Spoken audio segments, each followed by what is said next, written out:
गुरु चेला खूब छक्के भोजन किया भंडारे में। अब तोन पर हाथ फेरते हुए गुरुजी ने कहा कि बेटा खड़ाऊ कहाँ रखी है देख, नीचे हम देख नहीं सकते। चेले की भी वही हालत थी। बोले गुरुजी ऊपर तो सब जगह देख ली, अब नीचे हो तो हो। अरे इतना काहे को। एक गुरुजी को आदत थी उनका कोई चरण दबाए तो सो जाते। दबाने वाला सोचे कि ये मना तो कर नहीं रहे, तो ये मना करें तो हम जाएं, तो उसने सोचा ये सो जाएं तो जाएं, पर उनकी आदत थी जैसे कोई जाता तो फिर जाग जाते। तो एक बार क्या हुआ, एक शिष्य चरण दबा रहा था उनका, तो चरण दबाया शिष्य ने तो सो गए। तो बड़ी देर हो गई तो शिष्य उठकर चल दिया।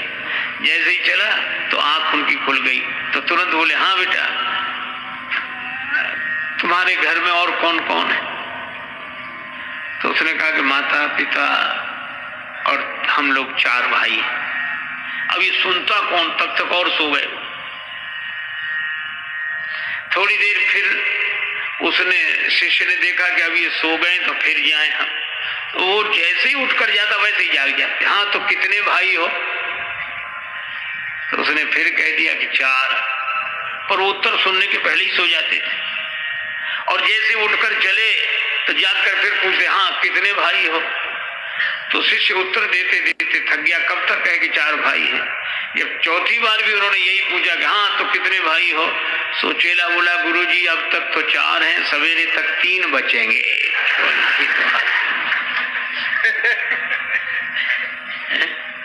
मुनिवर से बार बार गुरु आ गया। और सेवा हो तो राम जी की तरह। एक गुरु जी के पास ऐसे शिष्य, हे भगवान, नया नया चेला बनकर बैठा। अब गुरु जी छप्पर में बैठे, अंदर बाहर छप्पर, सामने मैदान।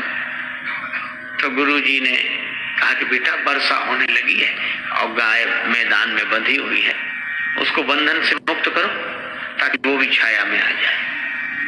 शिष्य वहीं बैठे बैठे बोला गुरु जी मुझ जैसा जीव क्या किसी को बंधन से मुक्त करेगा, जो स्वयं बंधन में हो। और बंधन से मुक्त करना किसी को तो आप जैसे महापुरुषों का काम है। हम क्या, क्षमा करें गुरुदेव, अनधिकार चेष्टा मुझसे न होगी। गुरुजी भी समझ गए चेला नहीं गुरु ही मिला है। गुरु ही गए, गाय को बंधन से मुक्त किया, फिर आकर अंदर बैठ गए। मन नहीं माना तो बोले बेटा बाहर जाके देखो पानी बरस रहा है कि नहीं। चेला बोला गुरुजी ये बिल्ली बाहर से ही आई है जो आपके पास बैठी है, इसके शरीर पे हाथ घुमाओ, गीली हो तो समझ लो पानी बरस रहा है, सूखा हो तो समझ लो पानी बरसना बंद हो गया है। गुरुजी फिर चुप रह गए। रात को सोने लगे तो कहा ये दीपक जल रहा है, इसको बुझा दो। चेला बोला गुरुजी सर्दी बहुत है, कौन उठे? आप तो रामायण की बात मानो, मुंह दिए नयन कतहु को ना, आंख बंद कर मुझे ही समझाओ।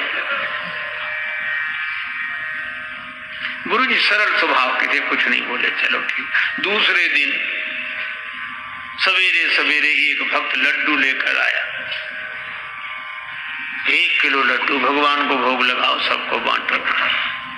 तो गुरुजी ने भगवान को भोग लगाया। उस चेले से कहा कि बेटा भगवान का प्रसाद लेगा? तो हाथ जोड़कर बोला गुरुजी मैंने 3 आज्ञाएं नहीं मानी है, अगर चौथी भी नहीं मानूंगा तो घोर पाप लगेगा।